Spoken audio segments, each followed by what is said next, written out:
उत्तर प्रदेश के हाथरस में जो कुछ हुआ उसने हमारी व्यवस्था और तथाकथित बाबाओं की कार्यशैली पर एक बड़ा सवाल खड़ा कर दिया है। 121 लोगों की मौत, 150 से ज्यादा घायल, आखिर जिम्मेदार कौन? आंकड़ा आगे भी बढ़ सकता है। खुद को भोले बाबा कहने वाले नारायण साकार हरि हाथरस के सत्संग में अपनी दुकानदारी के बाद भाग खड़े हुए, लेकिन उसके बाद मचे भगदड़ में कई लोगों की जानें चली गई।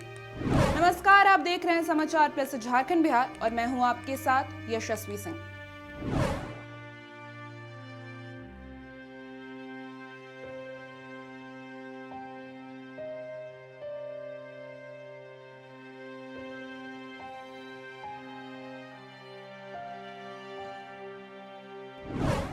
इन दृश्यों को देखकर किसी का भी कलेजा मुंह को आ जाए।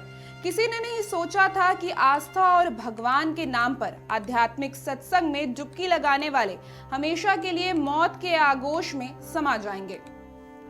ये घटना उत्तर प्रदेश के हाथरस के फुलरई गांव की है, जहां कल तक पुलिस में सिपाही की नौकरी करने वाले आज के तथाकथित बाबा नारायण साकार हरि के सत्संग में देश भर से 80,000 श्रद्धालु इकट्ठा हुए थे।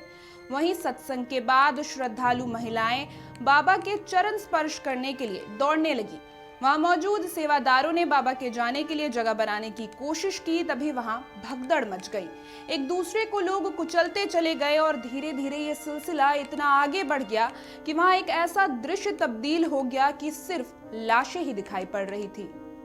आपको बता दें, वहां का मंजर इतना भयावह था कि लाशों के ढेर को देखकर ड्यूटी पर तैनात सिपाही तक को हार्ट अटैक आ गया और उनकी मौत हो गई।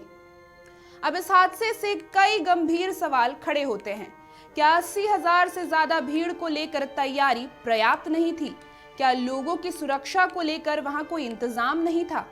सत्संग के आयोजन के लिए क्या अनुमति ली गई थी? क्या प्रशासन का काम उस जगह का मुआयना करना नहीं था? रीसेंट अपडेट्स के अनुसार 22 आयोजकों पर केस दर्ज कराया गया है, पर उसमें भोले बाबा का नाम शामिल नहीं है। पर घटना के 24 घंटे बाद तक बाबा फरार चल रहे हैं। ये हादसा हमें कई चीजें सोचने पर मजबूर कर देता है।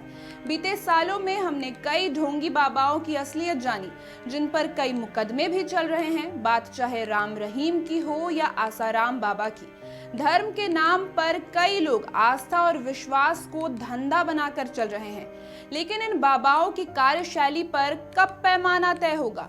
कब तक आम जनता बाबाओं के चंगुल में फंसती रहेगी? आखिर कब लोग जागरूक होंगे? इस मामले में मुख्यमंत्री योगी आदित्यनाथ ने भी दुख व्यक्त किया है। साथ ही मृतकों के परिजनों को 2-2 लाख और घायलों को 50-50 हजार की आर्थिक सहायता देने का भी निर्देश दिया है।